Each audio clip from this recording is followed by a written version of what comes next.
Welcome back, SolidWorks community. In this video, we will be seeing all of the ways we can use motion and animations in SolidWorks Visualize. We will create simulated motion images, animations, and utilize imported SolidWorks motion studies. Sit back and enjoy these awesome animations. We will first start with an existing animation in SolidWorks. This one has been around for a long time, and it is called the sorter. We want to create a nicer rendering than what SolidWorks alone will give us. The basic premise of this assembly is that we can have gravity bring the balls down and sort them out based on the size of the balls and the size of the slot going down the chute. When we want to bring this animation from SolidWorks over to SolidWorks Visualize, we need to have the add-in turned on and then use the Export Advanced tool to get the model and its animation into Visualize. Once the file is in a Visualize project, all we need to do is the rendering.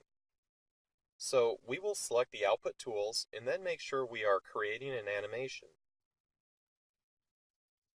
We can then select the resulting video format and frame rate.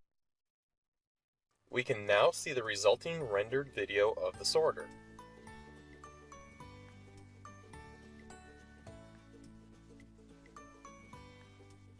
The next rendering that we will create is called a turntable animation, and we will use the ship in this example. If we select the turntable option, we can see that Visualize will put a new model in the project underneath our model. This becomes an actual turntable in the project, which we can manipulate as an actor in the scene. We can then see some preview options where we can speed up or slow down the rotation of the model and reverse the direction.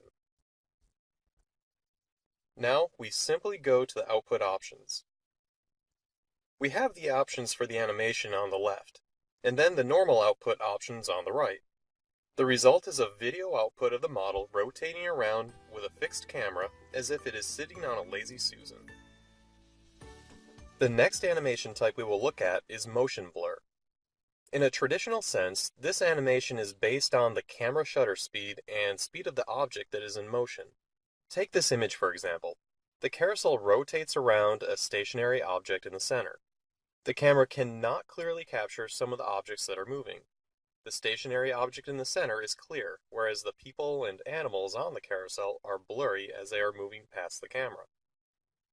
Motion blur takes this principle into account, and we will use the built-in sample project of the Camaro in this example to look at the wheels.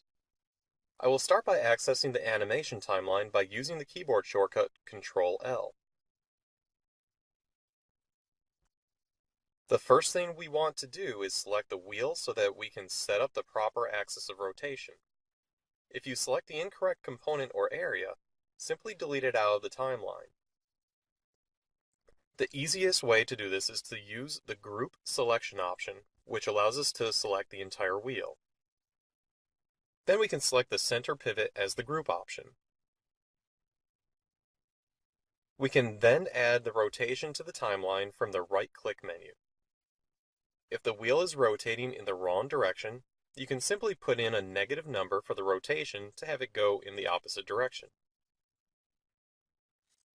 The final step to setting up this animation type is to create a new camera for the motion blur.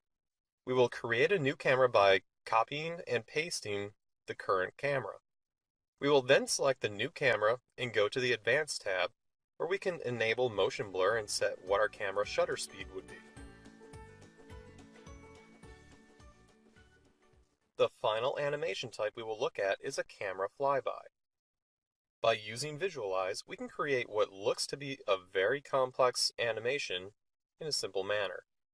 We start by adding a new camera.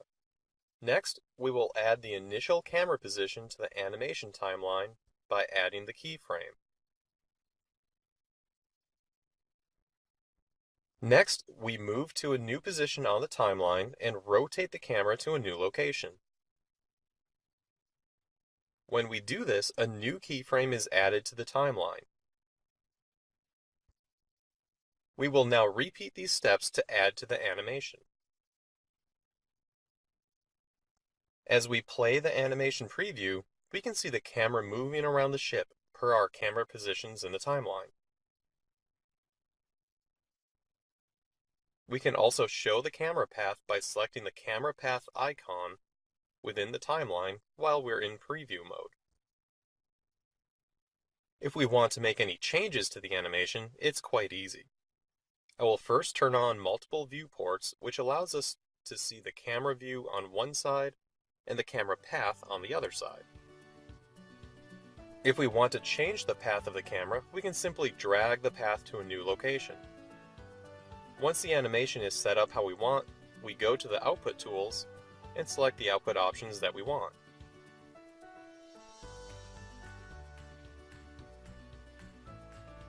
Thank you for joining us for this video series. I hope it was entertaining and that you learned a few things along the way. I hope to see you all next time.